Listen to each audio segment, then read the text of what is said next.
Buenas tardes, gracias por estar acá. Buenas tardes.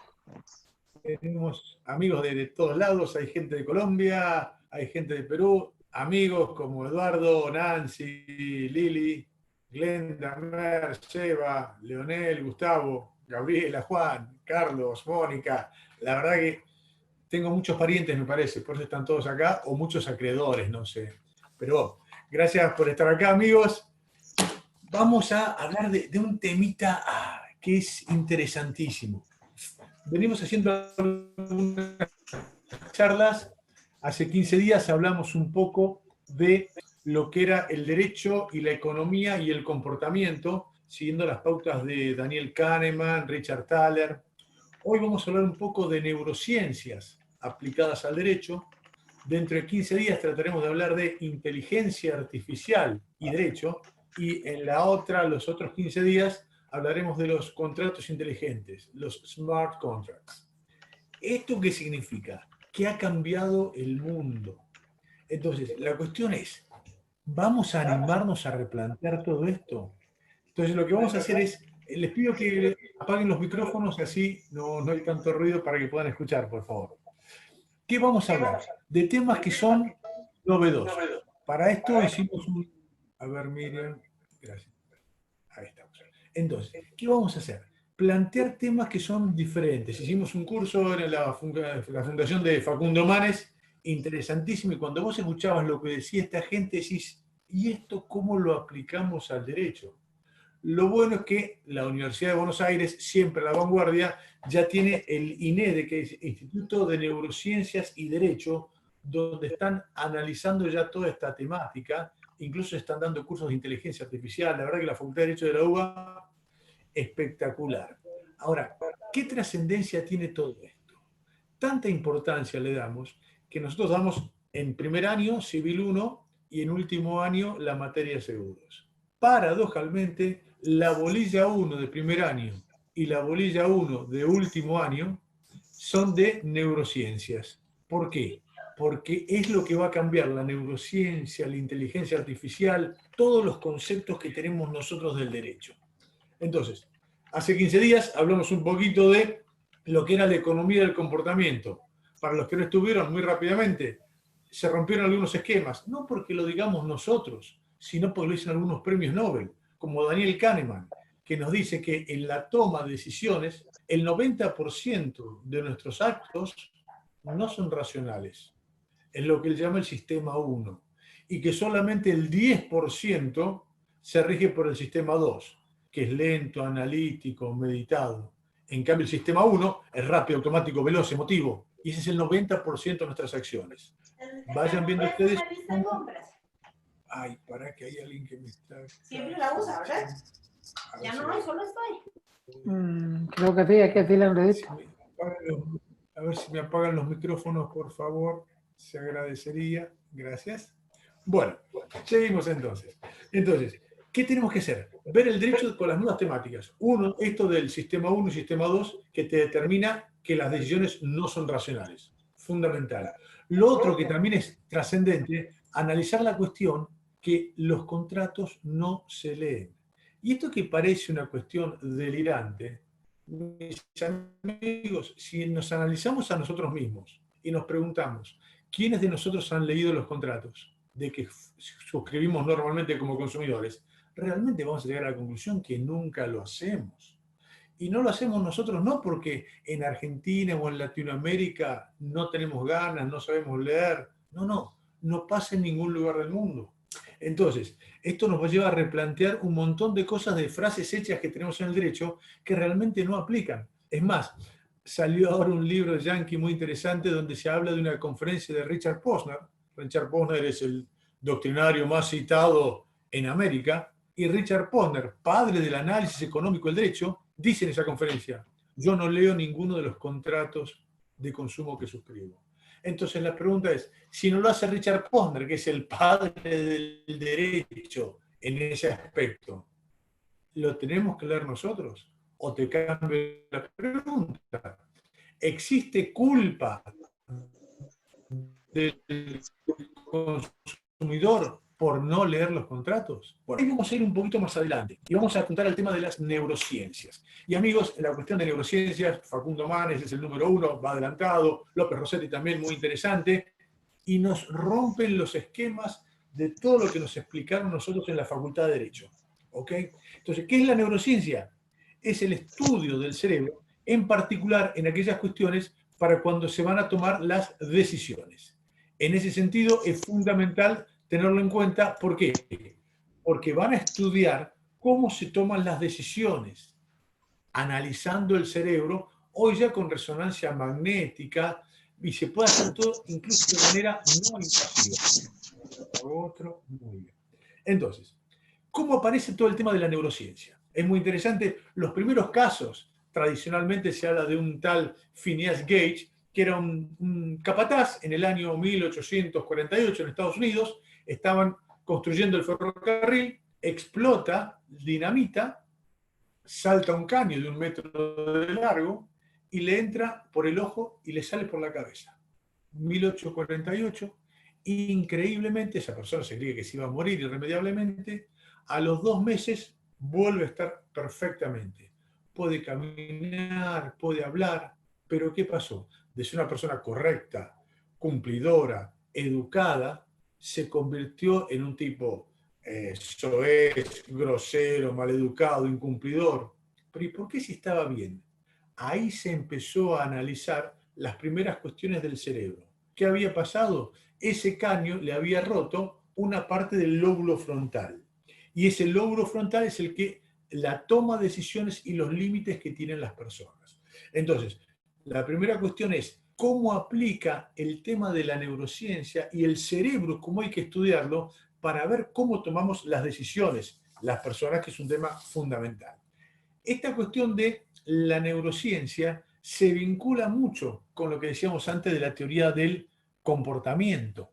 Y hace 10 años, más o menos, se empezó a estudiar de manera conjunta. Lo que se hablaba propiamente de lo que hacía ya Daniel Kahneman desde la década del 70, amigos, para que veamos un poco atrasados que estamos en Latinoamérica. Ya en la década del 70, Daniel Kahneman y Amos Tversky ya hablaban de lo que era la teoría del comportamiento y cómo las decisiones no eran racionales. Pues bien, ahora con las neurociencias se ha avanzado en el estudio del cerebro. ¿Por qué?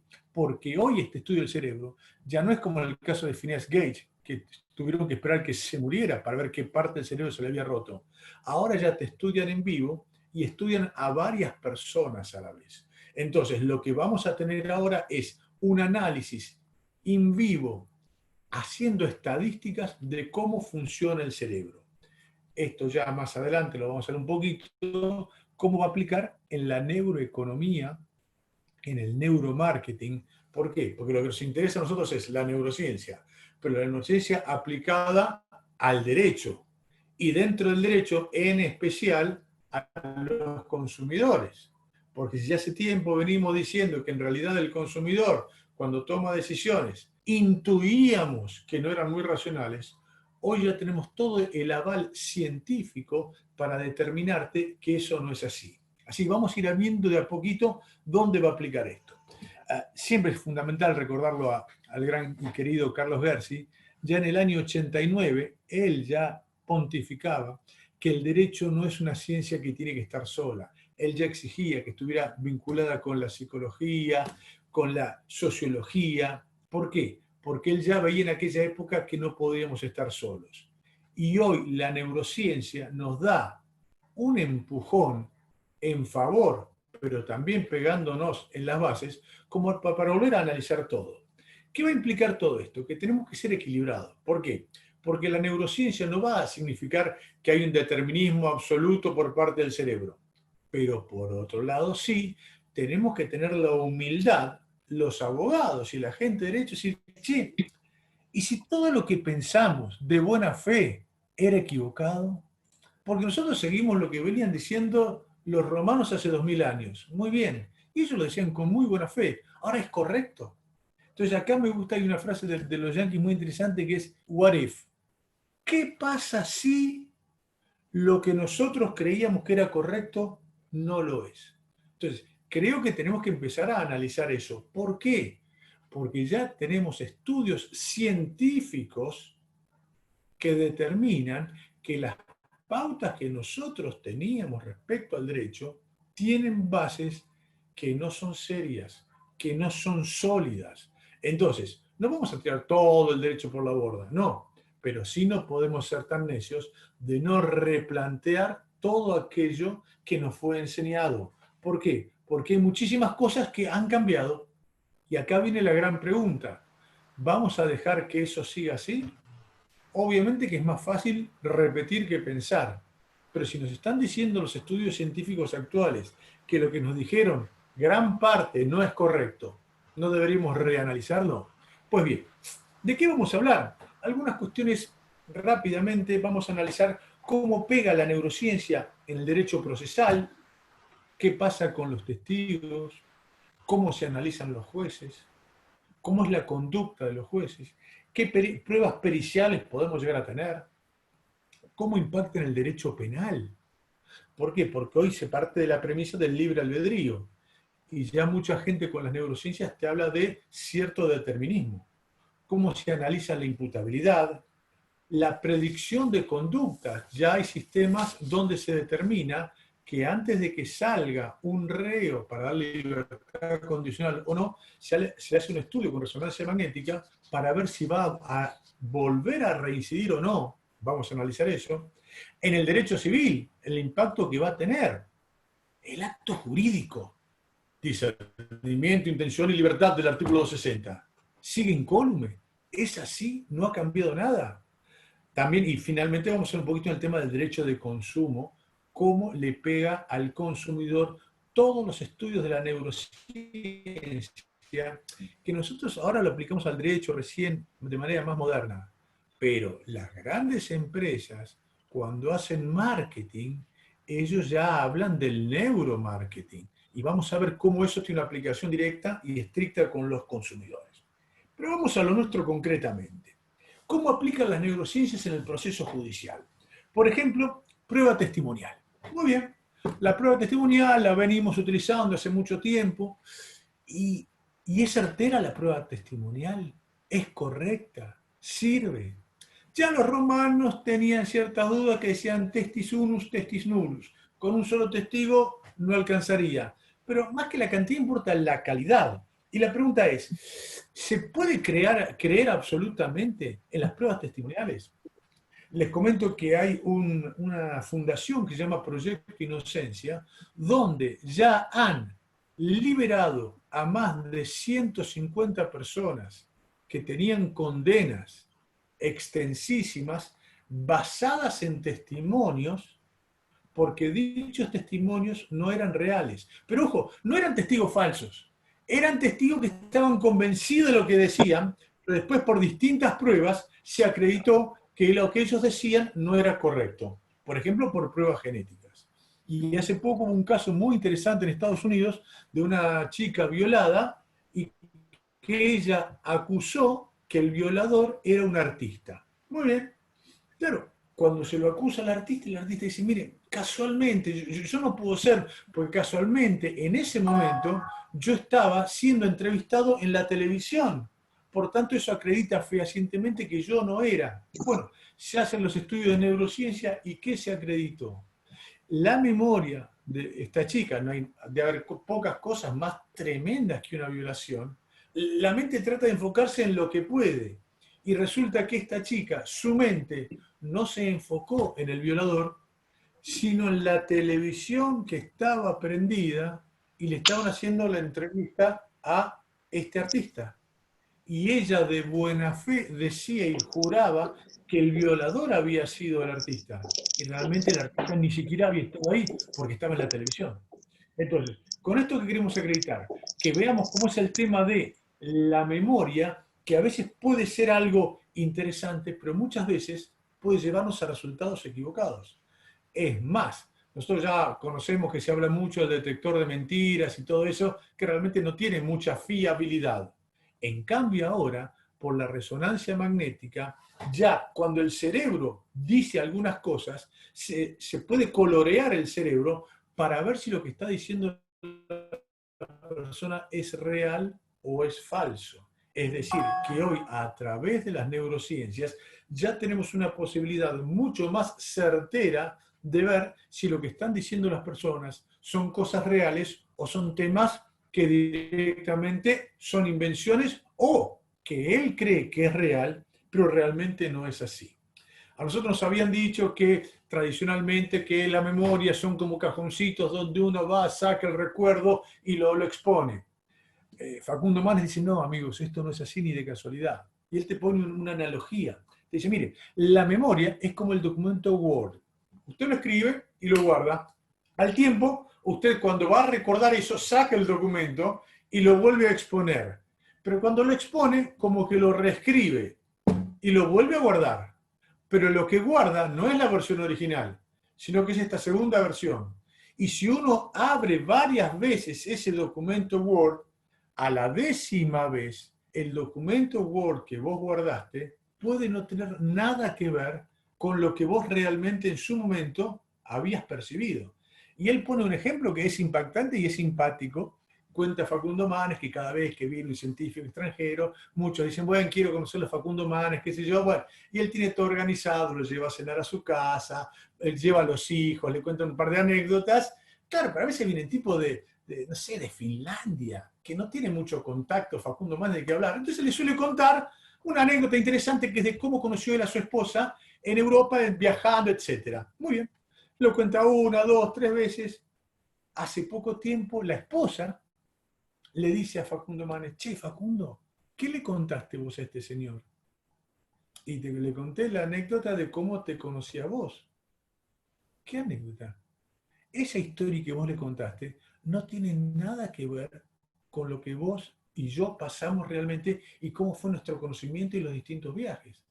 Claro, y Facundo Manes dice, fíjense, ¿qué necesidad tenía yo de mentirle a un científico finlandés? En absoluto. Y menos aún, mentirle delante de mi propia esposa. ¿Esto qué te acredita? Muchísimo cuidado con eso, porque uno va cambiando lo que va pensando y realmente cree que es verdad, convencido que es así, pero muchas veces uno de buena fe, de buena voluntad, dice algo, pero la memoria nos puede llegar a engañar, ¿ok? Ni hablar que dicen los psicólogos cuando a vos te asaltan. ¿Qué ve uno cuando te asaltan? Mira el revólver y mira el agujero negro del caño. Querés decir la cara de la persona, ni la viste porque tu supervivencia depende del caño del revólver. Vos a lo único que le prestás atención es al caño del revólver. Luego de ello vos tenés que, te preguntan, ¿y quién fue el que te robó? Y uno hasta a veces da vergüenza decir que no sabe quién fue. Y hay gente que como no sabe, dice cualquier cosa. Entonces, mucho cuidado con el tema de la memoria. Hoy las neurociencias nos pueden aportar muchísimo para esto. Lo que es importante ya resaltar es que se está utilizando jurisprudencialmente.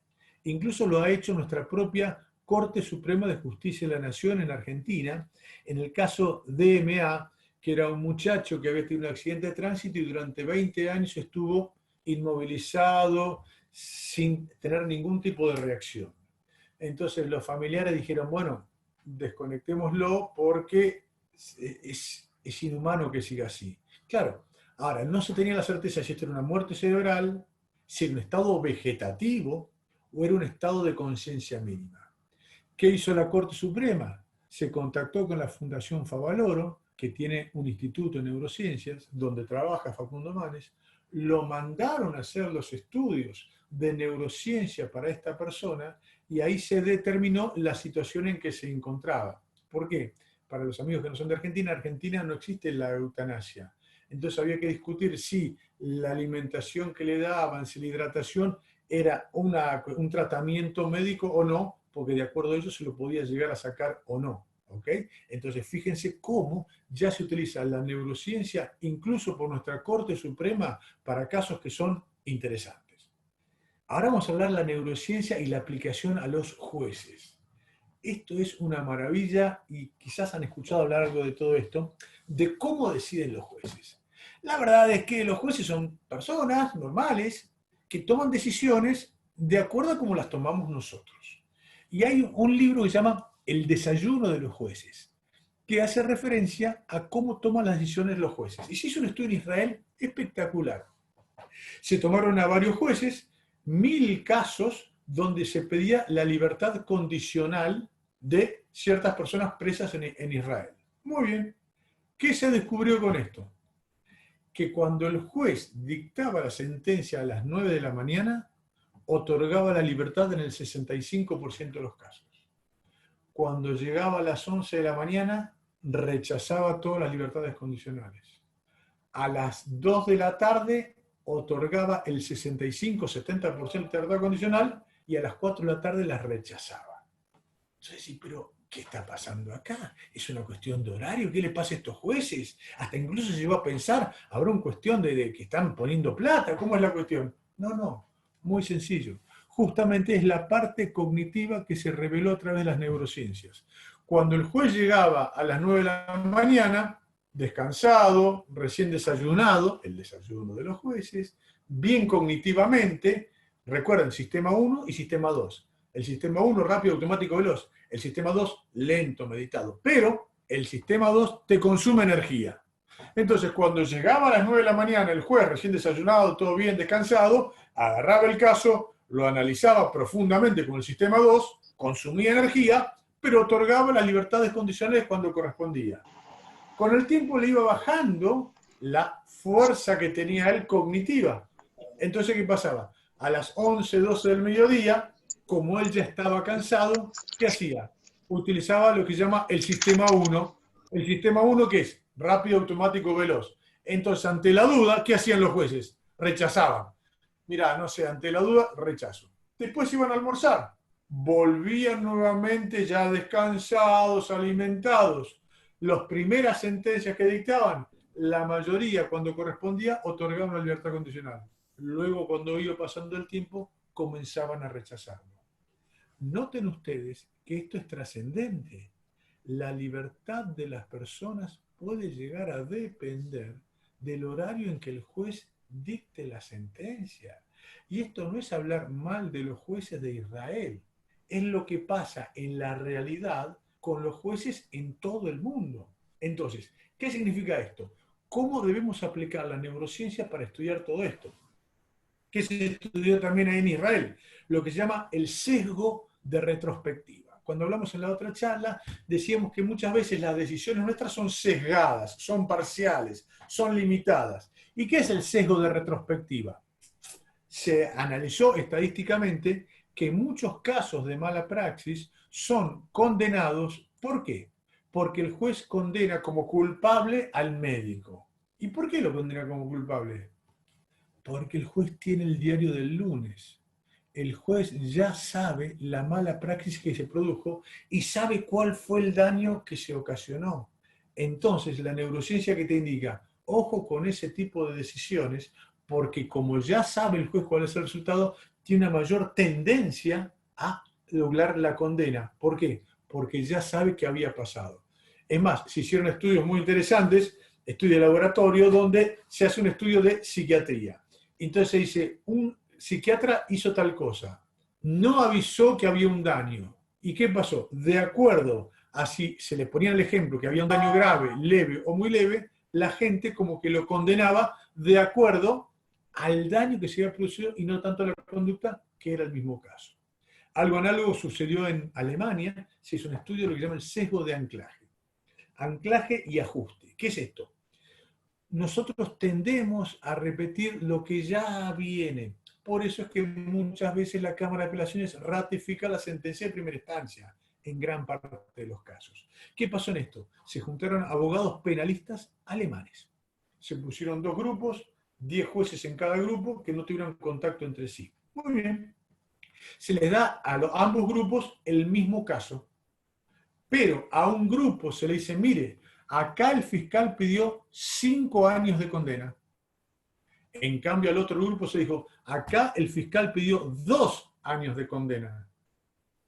El mismo caso, jueces probos, inteligentes, con experiencia. ¿Qué sucedió? Sesgo de arrastre. Cuando el fiscal pidió 5 años de condena, los jueces, en ese caso hipotético, dieron una condena de 4 años. En cambio, en el otro caso donde el fiscal había pedido 2 años de condena, los jueces otorgaron 1 año y medio de condena. Noten ustedes, el mismo caso, jueces probos, inteligentes, pero esto es para que veamos cómo muchas veces el razonamiento que hacemos las personas no es tan objetivo como nosotros creemos. ¿Está? Ahora, esto pasa con los jueces. Ahora vamos un poquito más. Acá Boris desde Costa Rica nos hace un aporte respecto al realismo jurídico. Gracias, Boris, muy amable. Acá ahora vamos a pasar al derecho penal. Y Carlos Gersi tenía una debilidad por el derecho penal. Ya en sus primeras obras, ya en el año 89, en Reparación de Daños, él hablaba de Jiménez de Azúa y cómo los penalistas habían avanzado en todo este tiempo. Claro, ¿qué es lo que pasa ahora? En el derecho penal hay un estudio interesantísimo de Benjamin Libet, un profesor norteamericano brillante. ¿Y qué hizo? Le dijo a distintas personas, señor, acá tiene un botón, apriételo cuando usted quiera. ¡Qué fácil experimento! La gente apretaba el botón. Claro, tenían electrodos en el cerebro. ¿Qué descubrió Benjamin Libet? Que antes que uno tomara la decisión consciente de apretar el botón, ya había inconscientemente una decisión de apretar ese botón. ¿Qué significa esto concretamente? Que las decisiones conscientes tienen un origen inconsciente. Claro, imagínense a los penalistas con estas cuestiones. La pregunta es, ¿y entonces? ¿Existe el libre albedrío? ¿O existe una especie de neolombrosianismo donde ya hay algo predeterminado? Fíjense, reitero, la decisión de apretar el botón, que es consciente que aprieto ahora, tenía un origen inconsciente. Pero lo que explica Libet, que esto es fundamental, es que toda la gente que apretó el botón estaba convencida que su decisión había sido absolutamente consciente. Entonces, noten ustedes hacia dónde apunta todo esto, que muchas de las decisiones que estamos tomando tienen un origen inconsciente. Claro, ahora se está debatiendo en derecho penal qué está pasando. ¿Realmente existe el libre albedrío o estamos en el determinismo? ¿Cómo se va a manejar eso? ¿De qué manera? Pero a lo que voy a plantear es cómo esto también va a repercutir en el ámbito nuestro del derecho civil. ¿Es tan cierto lo que nos dijeron que todas las decisiones son absolutamente razonables? Entonces, hay un psicólogo, Wolfgang Prinz, que dice, no hacemos lo que queremos, queremos lo que hacemos. Es decir, hacemos algo y después nuestro cerebro cree que eso que hicimos fuera lo que queríamos. Pero gran parte de esos actos son inconscientes o por lo menos tienen un origen inconsciente. Fíjense esto cómo puede llegar a servir y se ha aplicado incluso en derecho penal. ¿Por qué? Porque hay un caso de Herbert Weinstein que había matado a su esposa y ¿qué se acreditó? Que él tenía un quiste aracnoideo en el lóbulo frontal. ¿Qué es esto tan raro? El lóbulo frontal es aquel que a nosotros nos establece los límites y las restricciones. Resulta ser que en el lóbulo frontal lo tenía dañado. Como consecuencia de eso, penalmente se comenzó a analizar si esa cuestión no podía llegar a implicar que tuviese que darse una pena menor, como efectivamente se dio. Benjamin Libet. Y luego llegó Antonio Damasio. ¿Todo esto por qué lo explico? Porque después esto lo vamos a aplicar en el derecho civil. Lo vamos a aplicar en los consumidores. Porque todos de hace tiempo venimos pensando, che, el consumidor tiene libertad, no la tiene, y era muy intuitivo lo que nosotros pensábamos. Pero ahora la ciencia te está diciendo cuáles son los fundamentos técnicos. ¿Qué dice Antonio Damasio? Antonio Damasio te habla de la razón elevada y del marcador somático. ¿Qué es esto? Algo muy parecido a Daniel Kahneman. Él te dice, la razón elevada es el sistema 2, que muy poco se utiliza. Pero él te habla del marcador somático. ¿Qué es el marcador somático? Son esas sensaciones que hay en el cuerpo que son como alarmas automáticas que quizás no percibimos, que nos llevan a tomar determinadas decisiones. Noten la importancia de esto. De vuelta, ya Antonio Damasio ratifica lo que decía Daniel Kahneman, sistema 1 y sistema 2. Es decir, que gran parte de las cuestiones que hacemos nosotros vienen de una parte inconsciente. ¿Y qué es la parte importantísima de lo que hace Damasio? A nosotros nos enseñaron que la razón está absolutamente separada de la emoción. ¿Y qué explica Antonio Damasio? Absolutamente distinto. Y ahí tenemos el caso Elliot.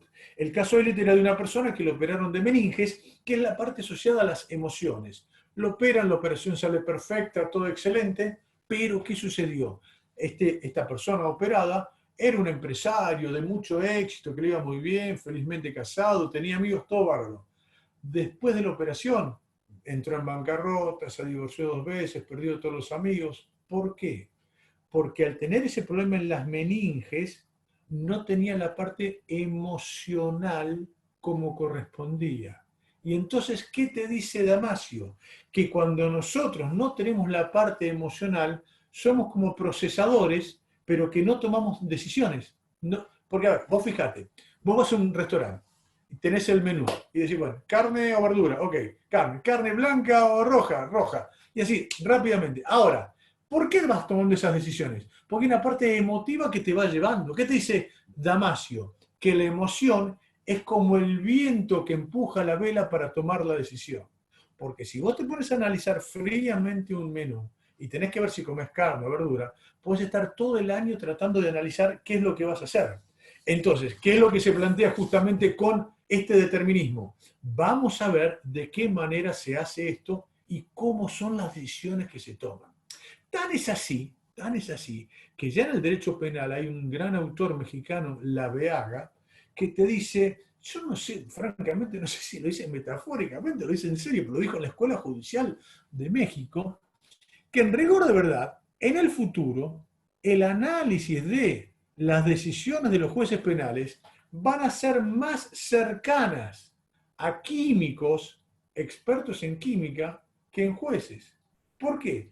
Porque él estima que muchas de las decisiones que se toman es por falta de dopamina, exceso de oxitocina. Entonces, ¿qué dice? A ver, si nosotros sabemos que esta persona cometió tal delito porque le faltaba dopamina, si yo a la persona le pongo la dopamina que le falta para que no cometa más delitos, ¿tiene sentido de que siga preso? Si sé que no va a delinquir, se nos queman todos los papeles, ¿eh?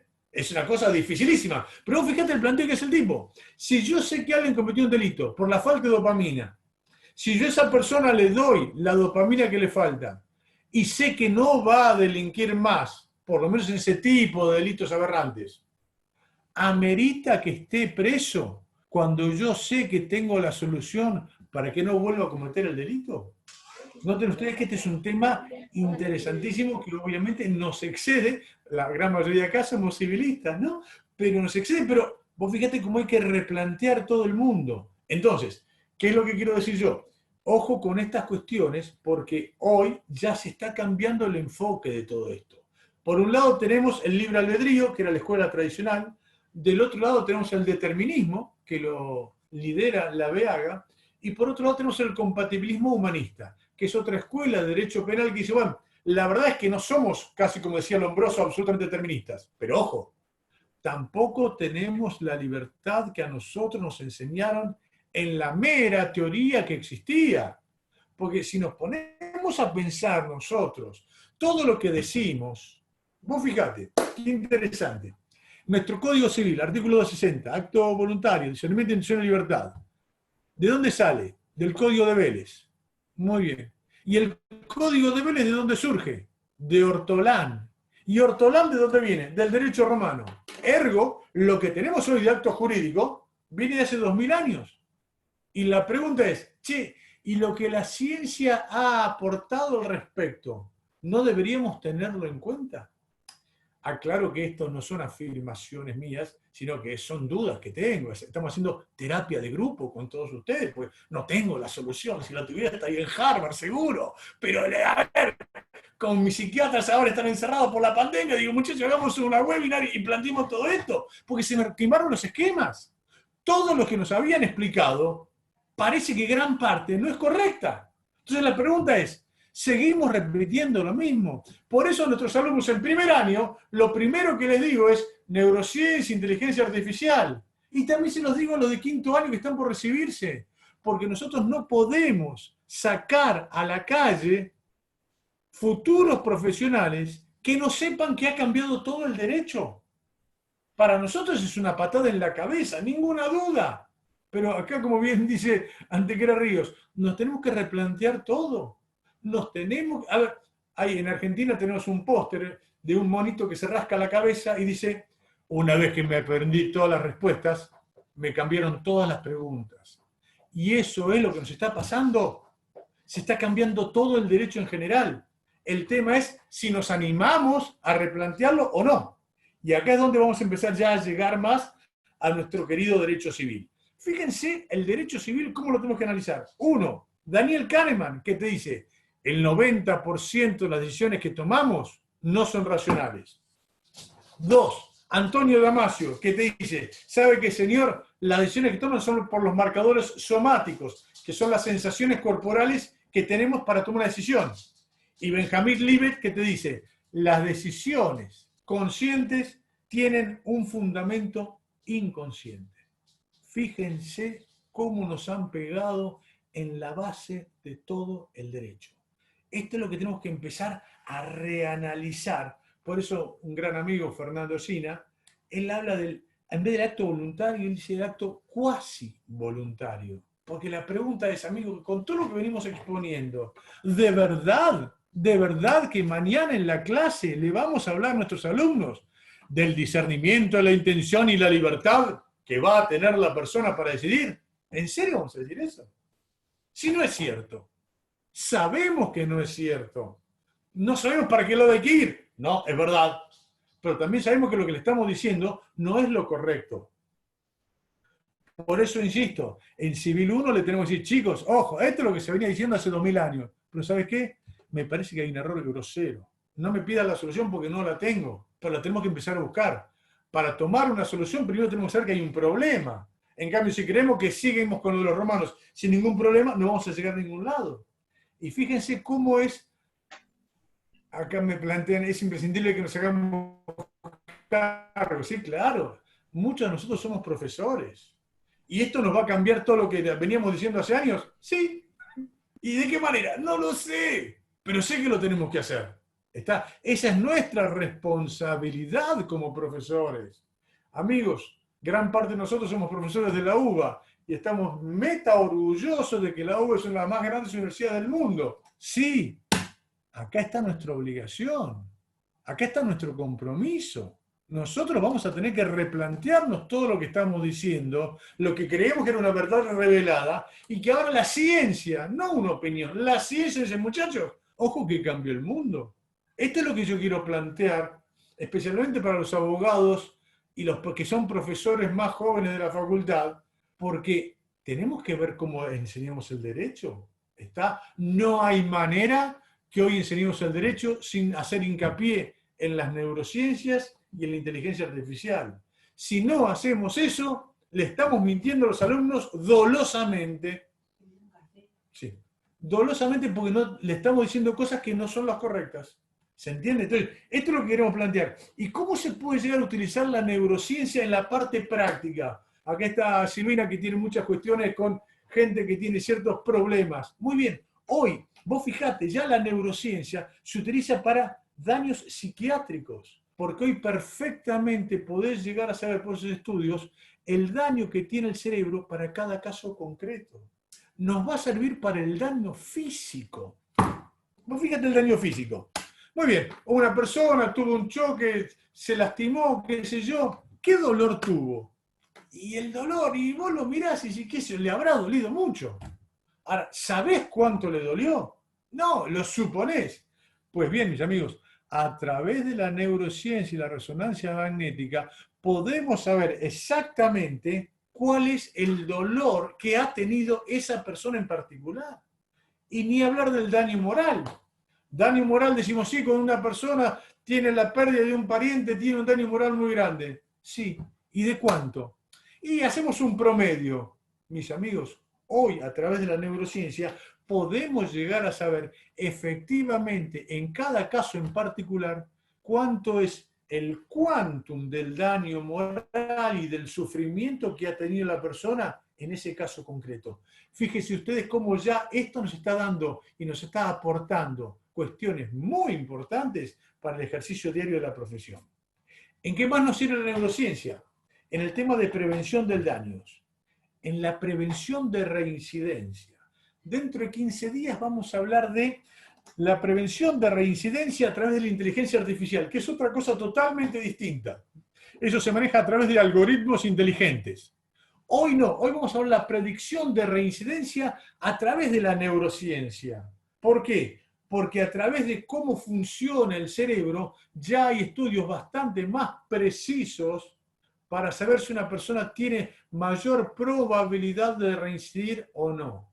Reitero, hoy esta predicción de reincidencia la encaramos de la neurociencia, a través del cerebro. Dentro de 15 días, cuando hablemos de inteligencia artificial, lo vamos a ver a través de los algoritmos inteligentes y ahí vamos a analizar el riesgo que esto tiene por lo que se llama el sesgo de discriminación del algoritmo inteligente, que es otro tema para verlo más luego, que cuando decimos inteligencia artificial, ya ahí se nos quemaron todos los papeles. Vamos a hablar incluso de, ya en Europa se está analizando el tema de otorgarle personería jurídica a los robots. Fíjese usted lo que estamos hablando. Se escuchó y digo, no puede ser, pero amigos, ya llegó. No es que estamos, a ver, esto te lo planteé muy claramente Facundo Manes, con un oxímoron. El futuro ya llegó. No es que estamos viendo qué va a pasar. Se utiliza inteligencia artificial en todo. Así que dentro de 15 días vamos a hablar un poquito de eso. ¿Qué vamos a ver ahora un poquito más? Ya para ir avanzando rápidamente en los últimos minutos. El tema de la neurociencia y el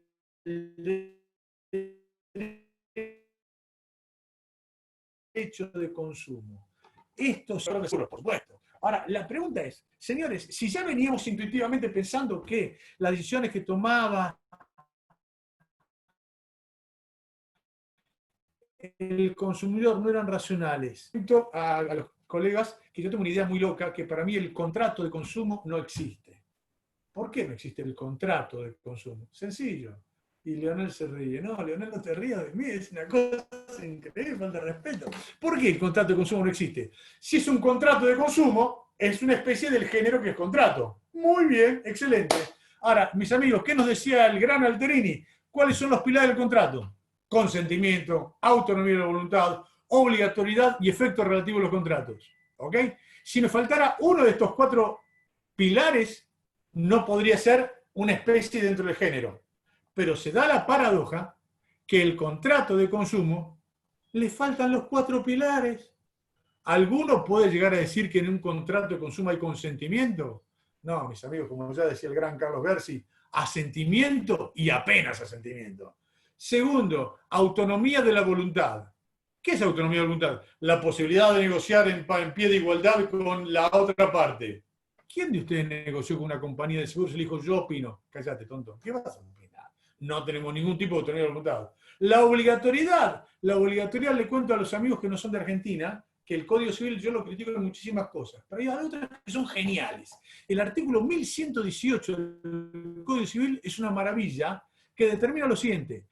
Escuchen, las cláusulas negociadas individualmente y aceptadas expresamente igualmente pueden ser declaradas abusivas por el juez. Entonces, este tercer requisito de la obligatoriedad, yo que te digo, hermano, en Argentina la obligatoriedad del contrato de consumo es condicionada y suspensiva, porque el juez en cualquier momento te la puede llegar a sacar. Y el cuarto requisito, efecto relativo de los contratos. ¿Qué dijo Lorenzetti en sobre consumidores? El efecto relativo de los contratos fue inventada por el derecho civil, pero el derecho del consumo la destruyó. Claro que la destruyó, porque el consumidor le puede demandar a cualquiera de la cadena de comercialización con los cuales no tiene vínculo contractual. Pero ¿esto de dónde surge? Surge de la Carta Magna. El artículo 42 de la Constitución Nacional Argentina no te habla de contrato de consumo, te habla de relación de consumo, que es mucho más amplia. Por eso, acá viene lo que se llama la ontología del lenguaje. El lenguaje crea realidades. Si vos hablas de contrato de consumo, en el fondo, los que los abogados llamamos la naturaleza jurídica, ¿cuál es la naturaleza jurídica del contrato de consumo? ¿Y es un contrato? No, todo lo contrario. Por eso lo llamamos vínculo de consumo, porque no tiene ninguna de las características del contrato. Y si esto que en algún momento habrá servido como contrato de adhesión, contrato de consumo, la realidad es que hoy no tiene esa validez. Es más, el contrato de adhesión para mí tampoco es un contrato de adhesión, es un formulario de adhesión. Pero acá no soy muy original. ¿Quién dijo que el contrato de seguro es un formulario? Lo dijo un tal Emerigón en el año 83. Bueno, está bien, no hace tanto. No. Emerigón dijo que el contrato de seguro es un mero formulario en el año 83. 1783. Antes de la Revolución Francesa, ya Emerigón decía que era un formulario nomás. Y nosotros seguimos repitiendo que es un contrato paritario. Y si no, pregúntenle a la Corte Suprema de Argentina, el fallo Buffoni, el fallo Flores, el fallo Evangelista. ¿Qué dicen? Bueno, hay un consumidor, pero ponele que aplicamos todas las pautas del contrato paritario. No ponele nada. No vale aplicar como sí, porque no es un contrato. Entonces, todo esto lo bajamos al tema de consumidores. Y acá vamos al tema del neuromarketing, amigos. A ver, este es muy importantísimo. Ustedes saben, acá la diosa, mi novia, me trajo el cafecito, gracias, amor. Ustedes saben que el cerebro tiene como tres partes: el neocórtex, que es la parte racional, la parte límbica, que es la emocional, y la parte reptiliana, que es la de supervivencia. Y acá vamos a juntar todo en un paquete para llegar a la conclusión. ¿Cuál es la realidad? Toda la publicidad que se hace hoy en el mundo se rige por el neuromarketing. ¿El neuromarketing a dónde apunta? ¿Al neocórtex, que es la parte racional? No. Apunta a la parte límbica, que es la parte emocional. Entonces acá viene la pregunta: che, si yo voy a contratar porque soy atraído por la publicidad, por mi parte emotiva, luego, cuando llega el momento de la discusión, tenemos que hablar como que todo fue racional. Ya Kahneman te explica que no. Y encima el neuromarketing, ellos mismos, no te digo dolosamente, pero sí con toda intención, te apuntan a tu parte emocional. A ver, amigos, recordemos lo que está pasando acá. Cuando nosotros éramos jóvenes, la demanda creaba la oferta de las empresas. Hoy es al revés. La oferta de las grandes corporaciones genera la demanda de nosotros. O les hago una pregunta: ¿quién de ustedes ha cambiado el teléfono celular en el último tiempo? Sí, ¿por qué lo cambiaste? ¿Porque no te andaba el otro? Y no, porque ahora salió el iPhone 37J o el qué sé yo qué. ¿Y por qué lo hacemos? Sí, porque de alguna manera nos van llevando a eso. ¿Teníamos necesidad? Ninguna. ¿Se entiende? Pero ellos apuntan a la parte emotiva. Entonces, acá es donde tenemos que empezar a reanalizar todas estas cuestiones. ¿Por qué? Porque acá está lo que Yuval Harari llama la posverdad. ¿Qué es la posverdad? Son aquellas ficciones que se crean, de las cuales después terminamos creyendo que son verdades. Esta es la posverdad. Y es la posverdad que nos va metiendo a través del neuromarketing vinculado con la neurociencia. Por eso en esto tenemos que ser muy claros de cómo se avanza en todas estas cuestiones. En Argentina acaba de sacar la resolución 139 del año 2020 que habla de los hipervulnerables, mis amigos. Esto es algo buenísimo. Después vemos si está bien redactado o no redactado, no importa. Pero ustedes fíjense, los hipervulnerables son los hipoconsumidores, los tipos consumidores que están más abajo todavía del común normal de la gente. A ver, ¿de verdad creemos que todos los ciudadanos de Argentina son gente de clase media con secundaria que puede tomar las decisiones como les parece? No, ni siquiera los universitarios tomamos las decisiones racionalmente, según explican los premios Nobel. ¿Qué puede pasar con el común de la gente? Que no tiene ni siquiera esa posibilidad, ¿ok? Por eso hemos inventado algunos principios locos, legales, y uno, ¿cuál es? El derecho no se presume conocido por los consumidores. A ver, Cuando vos fuiste a la facultad y tenías 17 años, el profesor dijo, el derecho se presume conocido. Vos levantaste la mano y dijiste, no, mentira, doctor, no se presume, si yo no lo sé, mi tía no lo sabe, nadie lo sabe. Después que te cachetearon durante 5 años en la facultad, saliste y que decís, el derecho se presume conocido. Ahora es verdad, no, es una ficción, es una mentira. ¿Ok? Entonces, ¿qué pasa con eso? La realidad, ¿cuál es? Hoy el artículo 1100 del Código Civil de Argentina te permite decir que el derecho no se presume conocido. ¿Por qué? Porque el artículo 8 te dice que el derecho se presume conocido. Pero el 1100, que aplica a los consumidores y está dentro de la parte del 1094, recordemos que en Argentina el 1094, parte del consumidor tiene una prelación normativa, ese es el título, prelación normativa. En el 1100 de que te habla que la empresa tiene que informar toda circunstancia relevante al consumidor. Pregunta, amigos, ¿suponemos que el derecho puede ser considerado una circunstancia relevante? Obviamente que sí. Si no, aquellos que somos del palo del seguro, preguntarle a una persona que tuvo un siniestro y viene a liquidar el siniestro y le dice, venga que le explico lo que es la prorrata. ¿Quién de nosotros sabe lo que es la prorrata? Y si poco de nosotros saben lo que es la prorrata, ¿qué consumidor de seguro lo sabe? Ahora, si el 1100 dice que tenés que informar todas circunstancias relevantes al consumidor, acá es donde planteamos, amigos, ¿sabe qué? Si usted no le informó eso al asegurado, es que usted no lo consideró circunstancia relevante, por lo tanto no se va a aplicar. Y esto va de la mano con el otro principio, que no hay desobligación sin causa. Una empresa en general y una compañía de seguros en particular no puede desobligarse, no puede no pagar su prestación si no tiene un fundamento, un perjuicio sustancial. Y el tercer principio es que, obviamente, es decir, el Código Civil, que es el piso mínimo y el núcleo duro para la protección de los consumidores, modifica leyes especiales. Pero no lo dice igual. Eso lo dice en los fundamentos. ¿Qué dicen los fundamentos?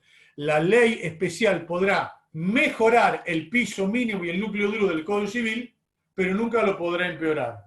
De manera que cuando haya un conflicto va a tener preeminencia el Código Civil. Para ir redondeando el tema de los consumidores, fíjense ustedes cómo el neuromarketing y la publicidad de las empresas te apunta a la parte límbica. ¿Qué utilizan ellos? Lo que se llama odotipo, los olores. Seguramente vos fuiste a Starbucks y cuando decís, wow, qué olorcito a café espectacular que hay acá. ¿Ese olor a café surge del café que te prepara Starbucks? Por supuesto que no. ¿Cómo? No. Eso es un olor, un odotipo que te ponen para que te vaya al sistema límbico y digas, qué rico todo esto. Pero no surge realmente del café que te están haciendo. Lo mismo pasa en Burger King. Vos llegás a Burger King y hay un olor a carne asada que digo, ¡ay! Eso es una maravilla. ¿Eso surge de la cocina de Burger King? No, tampoco. Pero esto no es nuevo. Esto ya lo hacía Rolls Royce. Rolls Royce, cada vez que a vos llevabas el auto a arreglar, yo no tengo Rolls Royce, pero me lo contaron que es así, salía con un olor a nuevo tremendo. ¿Y qué era ese olor a nuevo? Con olorcito a cuero. Era un spray que le ponían. Eso se llama odotipo, no es racional. Llega a la parte emotiva que tenemos nosotros, mis amigos. Esto es lo que quiero que resaltemos, que tengamos muy presente. ¿Por qué? Porque estamos llegando a lo que ya pontificó en el año 47 George Orwell con 1984. Él lo decía por la parte política de la propaganda política que te hacían. Hoy esa propaganda política es propaganda comercial. Y la propaganda comercial va por el neuromarketing.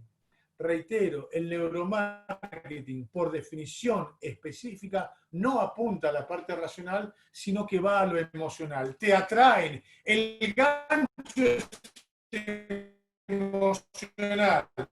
Y una vez que te engancharon, ¿qué vamos a decir? No, ahora vamos a hablar de la parte racional. Si no la hay. Eso es lo que quiero que vayamos viendo. Para ir finalizando un poquito rápidamente, tan solo porque no quiero aburrirlos mucho, les quiero hablar un poquito de neuroética y neuroderechos. Tan solo los títulos para que nos ubiquemos dónde estamos parados. El tema de la neurociencia, ¿qué hace? Te investiga todo el cerebro a vos y conoce todo lo que vos tenés acá. Ahora la pregunta es, ¿y la ética cómo tiene que jugar ahí?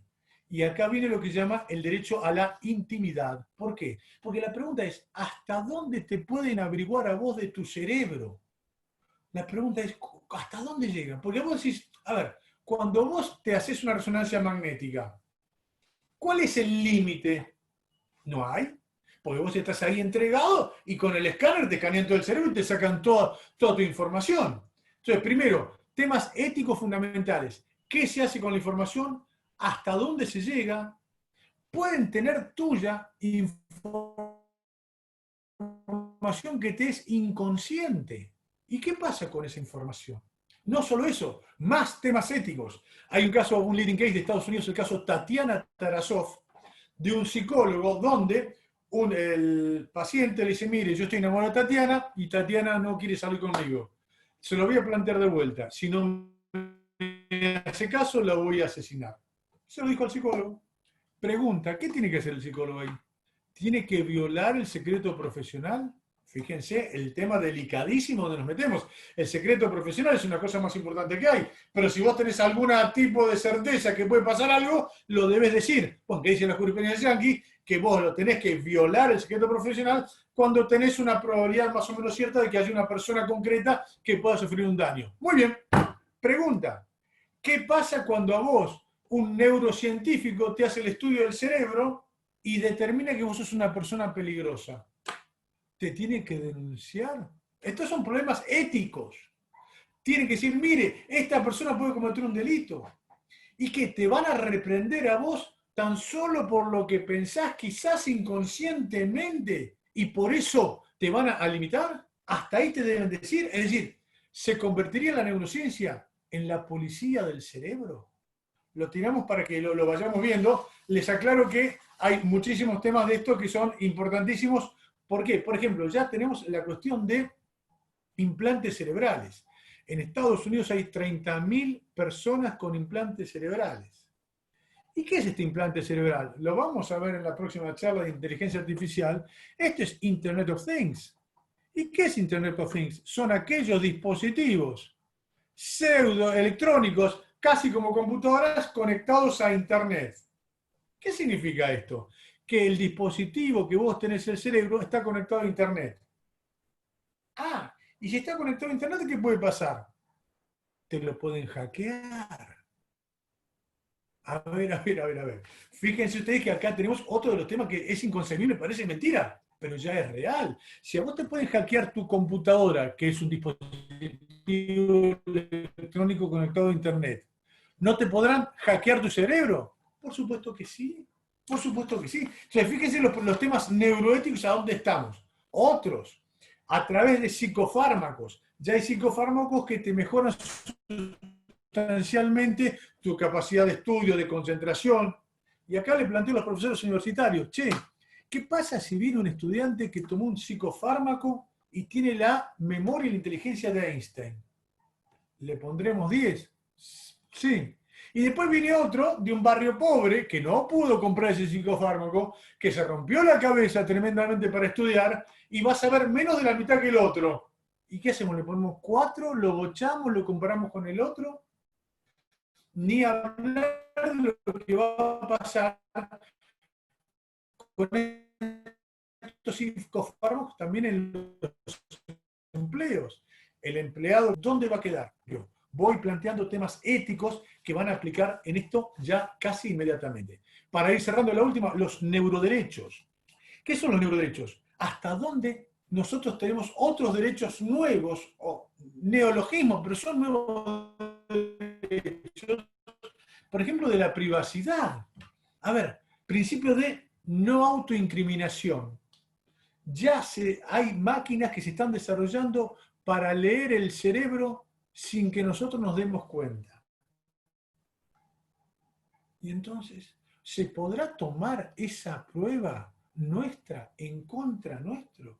Y acá volvemos al año 67 al famoso Miranda, la autoincriminación de ese violador que confesó que había violado a una chica, pero se decretó la nulidad de todo por la teoría del fruto del árbol envenenado, porque no le habían dicho que podía quedarse callado y no se iba a utilizar en su contra. La pregunta es, ¿será válida una prueba de este tipo? Es más, vamos por más. ¿Existe algún derecho absoluto en la Constitución? Todos los profesores serios dicen que no. Yo creo que sí, que hay algunos derechos absolutos. ¿Como cuál? El derecho a no ser torturado, el derecho a la no esclavitud, el derecho a la no autoincriminación a través de la neurociencia. Fíjense si no puede ser una especie de derecho novedoso o un neuroderecho. Eso con respecto a la privacidad mental. La otra es la integridad mental. ¿Qué es la integridad mental? Que no te produzcan daños. Ahora está, y con esto ya vamos cerrando, lo que se llama brain hacking. ¿El hacking qué es? El hackeo brain del cerebro. Como decíamos antes, te pueden llegar a hackear el cerebro. ¿Y hasta qué punto sí y hasta qué punto no? O es más, neuroderechos. Yo tengo derechos. Agarro un terrorista, me lo llevo a Guantánamo. Y en vez de matarlo, digo, bueno, vamos a hacer lo que se convierte en un tipo neutro, que sea inocente y no me complique la vida. Yo le puedo borrar la memoria. ¿Se entiende? Fíjense hasta dónde tenemos derecho y hasta no. Y el último es el derecho a la continuidad psicológica. El primero es a la privacidad, el segundo a la integridad mental, el tercero a la continuidad psicológica. ¿Hasta qué punto me pueden llegar a modificar mi forma de ser? Por ejemplo, ya se ponen chips en el cerebro para el tema de Parkinson, para el tema de depresiones. ¿Y qué ha dicho la gente que tiene eso, que lo están tratando de curar? Che, me cambió toda la personalidad. Entonces la pregunta es, el derecho a la continuidad psicológica, ¿no tengo derecho yo a que decir, señores, por favor, no me cambien la manera en que yo tengo de pensar? Reitero que acá tengo todas preguntas, no tengo ninguna respuesta. Si alguien tiene preguntas, se preguntaremos. No, pero con esto les quiero poner sobre la mesa la cantidad de cosas novedosas que tenemos. Y vos fíjate, todo esto, reitero, y con esto sí vamos cerrando, vinculado con el neuromarketing y los consumidores. Noten ustedes que todo el tema de neurociencia te explica cómo funciona el cerebro y te dice que la mayoría de las cuestiones son temas no racionales, decididos por el cerebro límbico, que es el emocional, o el reptiliano, que es el de supervivencia. Y si las empresas, cuando te van a vender a vos, apuntan a esa parte del cerebro, la pregunta es, después, cuando vayamos a hacer el tema contractual legal, ¿tenemos que analizarlo desde la parte racional? Si a eso le adunamos lo que dice Kahneman, que la mayoría de decisiones no son racionales, y lo que dice todos los estudios científicos de Estados Unidos, que acreditan que nadie lee los contratos, la pregunta es, ¿y cómo tiene que ser? Es más, tiro ideas. ¿Cómo va a quedar el deber de información para el futuro? ¿Sirve lo que venimos diciendo hace años, que el deber de información tiene que ser claro, o es mentira? ¿Para qué sirve el deber de información en un contrato que el consumidor no lo lee? Acá de vuelta, apelando a mi gran amigo Fernando Gina, él explica que el deber de información, ¿qué es? Achatar las expectativas razonables. El deber de información tiene que ser una especie de alerta asegurada, una warning box, donde en una página, 2 a lo sumo, te dicen aquellas cosas que la empresa sabe que vos creés que tenés derecho, que en realidad no lo tenés. Porque vos lees hoy la póliza de seguros y te explican qué significa conmoción internacional, qué significa guerra interplanetaria. ¿Y quién tiene expectativa de eso? Nadie. Y entonces lo empiezas a leer y lo dejás. En cambio, si te hicieran el deber de información en una sola página, tendría que ser análogo al consentimiento informado de los médicos. ¿Qué es el consentimiento informado de los médicos? ¿Qué te dicen? Aquellas cosas cualitativas y cuantitativas. Las cualitativas, las que te pueden producir más daño, aunque tengan poca frecuencia.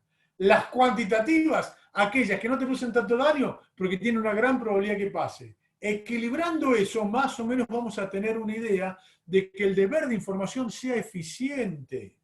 Porque si el deber de información no es eficiente, señores, las empresas no están cumpliendo con su obligación del 1100.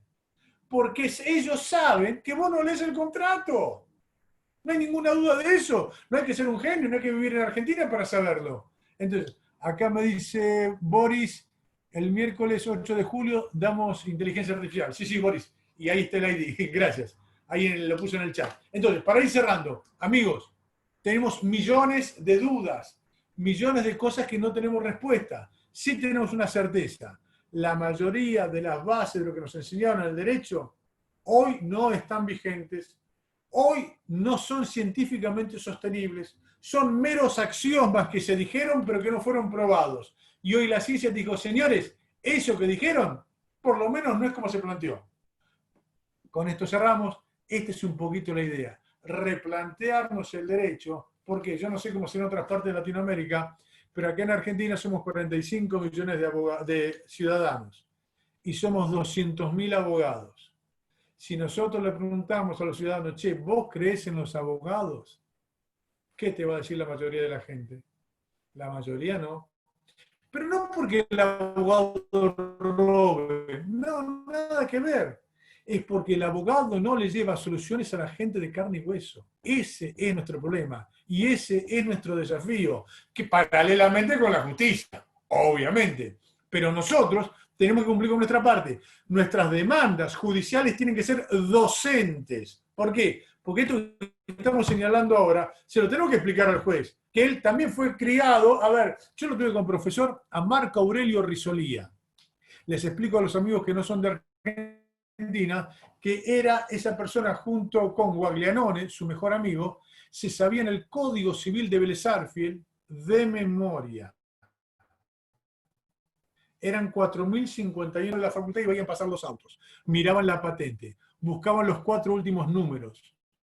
Entonces, de esos 4 últimos números, uno decía de memoria el Código Civil y el otro decía de memoria la nota del Código Civil. ¿Entienden? Fuimos enseñados así, una reverencia a la letra del código. No es así, no es así. Hoy los jueces tienen que cumplir con 2 cuestiones. Cumplir con el preámbulo y con el artículo 42. El preámbulo del 42 dice trato digno a los consumidores. Si se cumple con esas 2 pautas, amable. Queda a disposición por si hay preguntas. Gracias.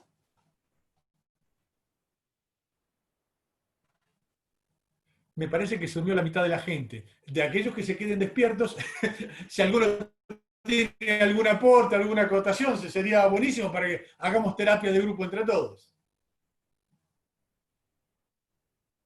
¿Alguna consulta? Agradecerte especialmente, la verdad. Te quiero agradecer. Sí.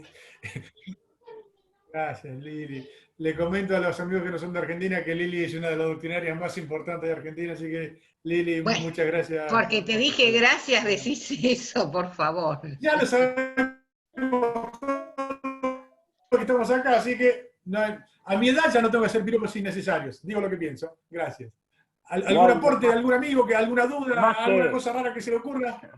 Más que consultas, nos queda la cabeza llena de dudas, así que tenemos que quedar pensándonos ahora. Así, nada más que eso. El amigo Gustavo Bosco es uno de los principales liquidadores de siniestro acá de Argentina, y sí, nos pasa eso. Cuando vemos una póliza de seguros, imagínense ustedes la situación del consumidor, que por definición no leyó nunca la póliza. Los yankees al contrato de seguro lo llaman rolling contract. ¿Por qué? Dice, paga ahora y recibe el texto después. Dice, vos haces un contrato de seguros hoy, ¿y cuándo te llega la póliza? 30 días después. Te consulto, ¿cómo hiciste para negociar algo? Imposible.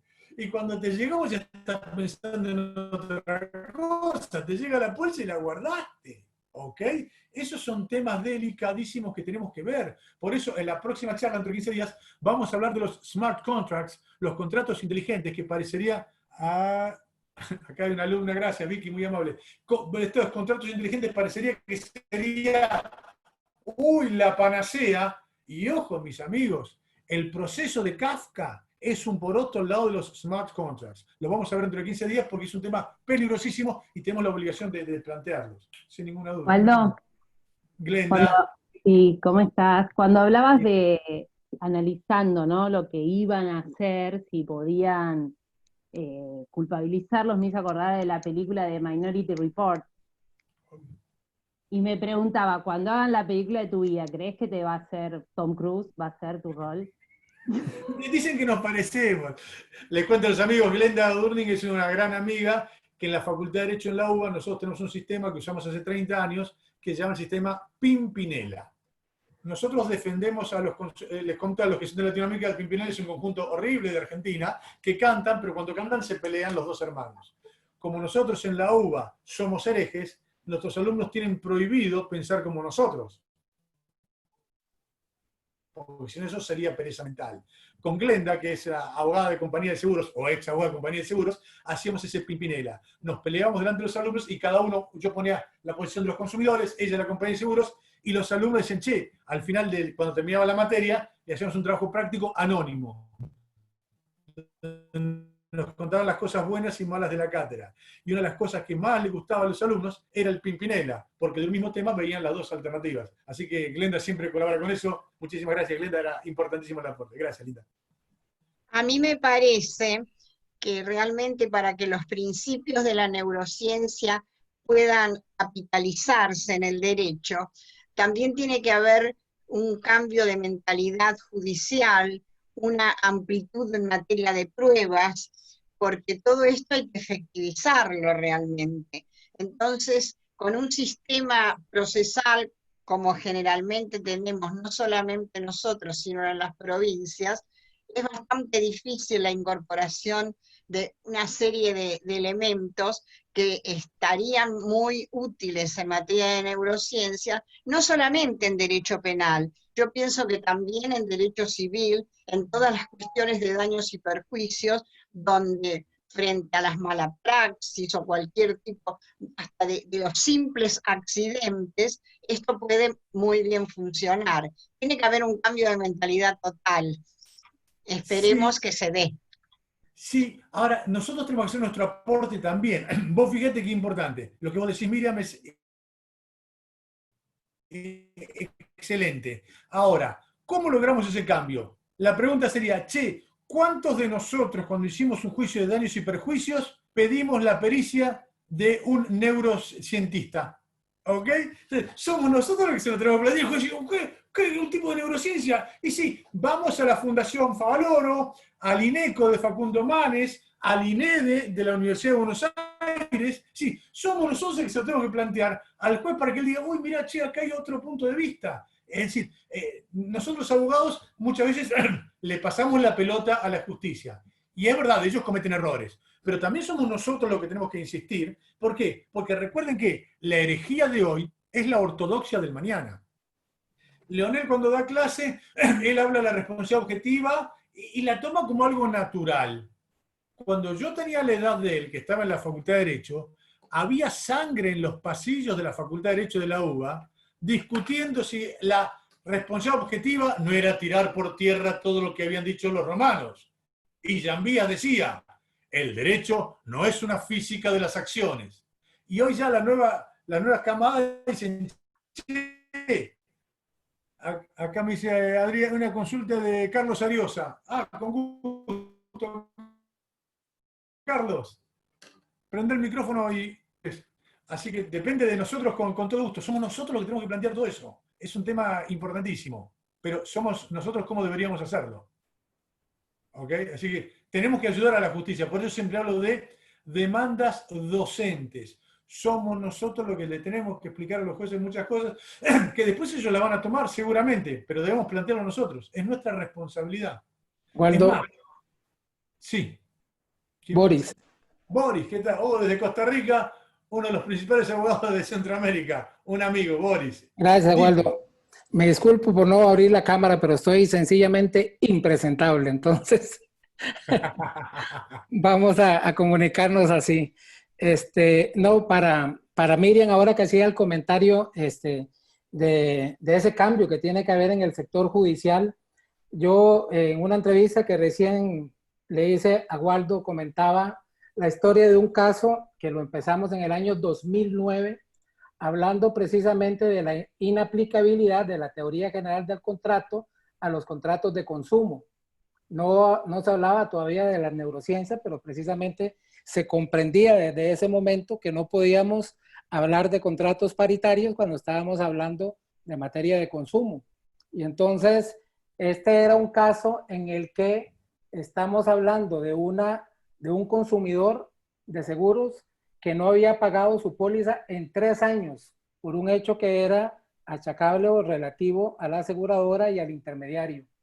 Y entonces, después de 7 años y medio, convencimos en la última cámara, que se llama la Sala Primera en Costa Rica, precisamente de que se aplicara la teoría del riesgo a la materia de los seguros y que se dejara absolutamente claro que no podían aplicarse precisamente los parámetros de los contratos paritarios a los contratos de consumo. Y entonces se estableció, digamos, un hito en el sentido de dos cosas que son fundamentales. La primera, que es la que Waldo sostiene con gran brillantez en ese libro, que yo ya me lo leí completito, el de contratos, neurociencias e inteligencia artificial, que es el tema de que los contratos definitivamente no se leen por parte de los consumidores. Y otro punto fundamental, que es que independientemente de que se hubiera firmado todos los consentimientos y las cosas que se conllevan en la póliza, no podía utilizarse como prueba por parte de la aseguradora de que el hecho de que se firmaran fuese que el consumidor entendió su contenido y que estaba comprometido a aceptarlo. Entonces sí, pasaron casi 8 años, Miriam, para lograr esa primera sentencia, que fue en el 2017, y desde hace 3 años para acá se ha venido cambiando definitivamente no solo la mentalidad a nivel de la sala primera, sino de los jueces de menor rango. Y entonces yo con gran admiración sigo a Waldo en todos estos webinars, porque me parece que está es un amigo, haciendo, no le den bolilla, es un amigo mío. No. está Pero haciendo, es que, definitivamente, está siendo pionero en Argentina con un tema que tiene en Latinoamérica que ser comprendido de esa forma, que es disruptor, por supuesto que sí, pero que por fin los consumidores se ven más acuerpados con tesis de la gente que se preocupa precisamente por estar metidas en estos temas. Y entonces yo lo que quería era motivarlos para decirles que por lo menos en Costa Rica hemos hecho algunas resoluciones históricas que van en este sentido. Por eso cuando un amigo fue el que me habló de Waldo, me dice, tenés que conocer un tipo en Argentina, me dice, porque vos sos el Waldo de Centroamérica. para Boris, que ya parecés mi psicólogo levantándome la autoestima. Dejá, pobrecito, eso no te agradezco. Un abrazo. No, pero a ver, lo que plantea Boris es fundamental, amigos. Somos nosotros los que tenemos que presionar para cambiar todo esto. A ver, Una cosita, Waldo. ¿Sabés, Waldo? Yo creo que somos agentes nosotros multiplicadores. Esta es la historia. Cada uno de nosotros multiplica y tenemos que tener confianza porque se están cambiando cosas. Es lento, es gradual, hay que ir pensando cada situación, no exagerar de golpe, hacer una revolución, pero ir generando. Fíjense un detalle, cómo cambió el tema de la perspectiva de género en los últimos tiempos, que antes un juez no lo tenía en cuenta para nada, y ahora está la ley Micaela y la tienen que aplicar, y esto es fundamental. También significa un cambio de mentalidad. Entonces yo soy optimista, pienso que así como yo soy grande y no pertenezco a las jóvenes, los jóvenes con más razón tienen que multiplicar esto y llevarlo adelante. Así que me parece muy importante. Soy optimista. Seguro que sí. Yo también, Lili. Sí, Gaby. No, Gracias, quería rescatar esto que es importante, sobre todo en el derecho de daños, de los rubros de daños. Si pensamos en el daño biológico y neurológico, si bien todos conocemos la lucha que fue que entiendan que el daño moral era distinto al daño psicológico, algo que entendemos que está superado, el miedo a plantear estas otras cuestiones, daño biológico, cuando uno lo plantea, digamos, cuando se plantea, ahora no estoy ejerciendo del lado de abogada, pero cuando lo planteaba en una demanda de daños y perjuicios, el daño biológico y el neurológico que tanto nos enseñaba Gersi, la afección de las neuronas. Del otro lado te veían con una locura esto de, querés abultar la demanda de daños. Por el contrario, encaminar la prueba, la mayoría de las veces te decían, no, esta prueba es el médico legista y punto.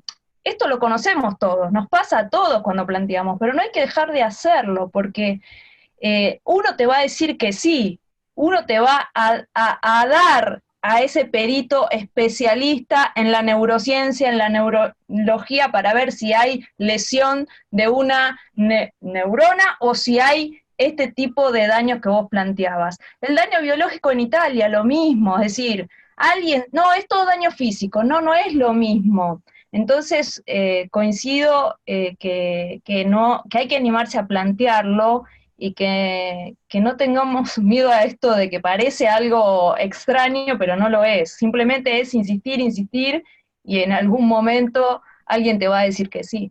Es que estoy tan de acuerdo con lo que decís, Gaby. Vos fijate, porque el mismo juez que a vos te dice que no la primera vez, si después lo presenta a otro, y otro, y otro, a la quinta vez, y che, parece que es cierto esto de la neurociencia. Entonces, va a depender de nosotros que lo planteemos, así se hacen los cambios, depende de nosotros, y vos bien lo dijiste, Carlos Gersi modificó millones de conceptos legales a través de la doctrina y a través de los expedientes. Y son las dos maneras. Yo ahora el viernes voy a dar una charla en la Asociación de Magistrados en la Escuela Judicial. Y eso es divertidísimo. ¿Por qué? Porque vamos a hablar frente a gente de tribunales donde de a poquito hay que ir sembrando. Yo digo a mis alumnos que en realidad yo hago todo esto ¿para qué? Para que mis alumnos hoy van a ser los jueces de mis nietas. Entonces yo quiero preparar la justicia del año que viene, del tiempo que viene, así es. Uy, esto es una carrera de postas. Nosotros estamos tratando de seguir un poquito lo que nos dijo Carlos. Así es. Sí, Lore. Hola, ¿cómo están? Waldo, Me tengo que retirar, los saludo a todos y muchas gracias. Hasta la próxima. Gracias, un beso grande, gracias. ¿Cómo estás? Yo coincido, te agradezco que nos hagas pensar que esto tiene que multiplicarse sin lugar a dudas, y me parece que lo fundamental es entender y hacer entender a todos los que somos operadores del derecho que cambió la sociedad, y que el derecho y que las normas tienen que cambiar, o sea, no hay vuelta en esto. Y esto es lo que la sociedad necesita, y todos nosotros como operadores, desde la función como abogados, como docentes, como estudiantes, porque vivimos permanentemente capacitándonos, y desde la labor judicial van a tener que colaborar entendiendo de que la sociedad cambió y necesita justamente que se ayorne no solo el derecho, sino las conductas. Así es, así es. Estoy seguro que lo vamos a lograr. Además, tenemos el ejemplo de Carlos. Si Carlos Gersi, solito, su alma, hizo de todo, nosotros ahora que somos los seguidores de él también tenemos la obligación moral de avanzar con estos temas. Carlos insistía con el tema de la justicia, de la dignidad, y esto apunta a eso, mis amigos, no otra cosa, ¿viste? Y no son inventos nuestros, son cuestiones científicas que se aplican a las leyes que tenemos, así que en eso creo que tenemos que ir insistiendo, y el tema de la educación a través de la universidad creo que es determinante, sin ninguna duda. Sí, sí. Waldo, ¿cómo estás? Buenas tardes. Acá, Leonel, agradecerte primero porque siempre sos un motor para ideas interesantes. Y por otra parte, quería comentar, ya que recién decías, bueno, aportemos dudas. Por ejemplo, cuando le cambié la boya, perdía también un poquito. Uy, creo que se... ¿Ahora me escuchan?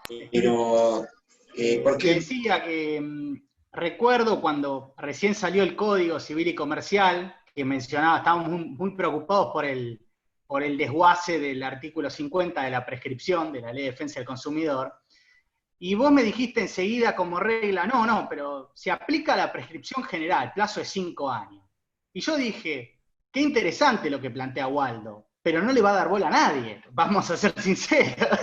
Dije, esta es otra locura de Waldo. Bueno, pasó el tiempo y como el otro día te escribí personalmente haciendo ese comentario, un fallo donde te citan expresamente, el fallo Sidner, y digo, esto pasó hace poco tiempo, hace 5 años tuvimos esa charla, y hoy, no digo que es regla, pero ya numerosos fallos han reconocido el plazo de prescripción general contra el anual de la Ley de Seguros.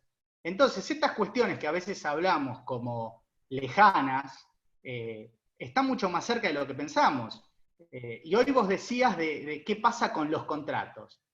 ¿Por qué traigo la anécdota de recién? Porque coincido plenamente con vos en que hablar de contratos de consumo y contratos por adhesión es casi un oxímoron. Y digo, bueno, ¿por qué estamos definiendo a los casos mayoritarios en contraposición de un contrato paritario hoy prácticamente inexistente, salvo muy pocos casos que podemos contar? Entonces digo, a futuro, tendremos en vez de ser profesor de contratos, ¿existirá el profesor de contratos paritarios y el profesor de vínculos por adhesión? Porque va a llegar un momento que vamos a tener que abarcar las temáticas con la profundidad que merecen. Hoy en las aulas te dicen, pero ¿cómo? ¿Cómo oferta, aceptación, comunicación de la aceptación? Te dice, si yo toqué el celular. Y es verdad, es eso lo que ocurre. Así que esa anécdota y esta reflexión, a modo de agradecimiento por ser siempre un motor para ideas novedosas. Te mando un abrazo grande. Un placer, gracias, Leonel. Me parece muy interesante todo lo que expusiste y voy a hacer una propuesta al Departamento de Carrera Docente. Yo soy titular de cátedra y tengo una serie de auxiliares docentes que están haciendo la carrera. Voy a hacer una propuesta para tratar de incluir alguna de las posibilidades. También les comento, es un amigo, Leonel. Alguna posibilidad de neurociencias para la gente que se está formando para la docencia. Me parece que sería muy importante. Aparte que voy a invitar a mis adjuntos para tu clase o charla del día 8 de julio, para que en la cátedra empiece a manejarse. Nosotros manejamos reales, es uno de los derechos más abstractos y más duros, pero siempre está la posibilidad de introducir también este tema. Me parece muy interesante, te agradezco muchísimo la invitación. Un placer. Es más que nada para que, estas no son disertaciones ni conferencias, son aportes que hacemos entre todos, porque lo tenemos que pensar entre todos. El que crea que tenga la verdad se tiene que suicidar. Entre todos tenemos que hacer aportes, ver para dónde vamos, qué hacemos, de qué manera. Y lo lindo que hay gente de Costa Rica, de Colombia, de otros países, que también nos sirve qué hacen ellos, hacia dónde apuntan, cómo lo manejan. Esto creo que lo tenemos que hacer todos, porque en definitiva, en el fondo todos queremos lo mismo. Defender al más vulnerable, al que más lo necesita. El poderoso se defiende solo. Entonces, tenemos que ver la parte que el derecho es para el ser humano de carne y hueso. Eso no hay ninguna duda. En eso creo que estamos casi todos de acuerdo. Así que muy, muy interesante. Así que, bueno, si no hay ninguna otra charla, dentro de 15 días vamos a hacer otra de inteligencia artificial y derecho. Excelente. Esa es más disruptiva todavía, porque ahí ya ahí vamos a hablar del transhumanismo, es decir, del cyborg, es decir, la persona que tiene mitad robot y mitad no. El poshumanismo, cuando hablan del poshumanismo hablan de la muerte de la muerte. ¿Por qué? Porque pueden llegar a ser que vos quedes en algo para que cuando dentro de un tiempo te metan en otro cerebro. Así que ahí tengo todavía más dudas que esto, pero como reitero, mis psiquiatras están de vacaciones, quiero hablar con ustedes para hacer algo, ¿viste? Porque si no, es demasiado para mí solo. Así que, amigos, les agradezco muchísimo, realmente es un placer. Nos vemos de vuelta. Los que quieran entrar en el LinkedIn, que es Waldo Sobrino, ahí publicitamos las charlas que vamos dando y con todo gusto seguimos en contacto, así que a disposición en lo que necesiten y seguimos avanzando entre todos. Muchísimas gracias por todo. Muy amable, gracias. Hasta luego. Gracias. Hasta luego, gracias.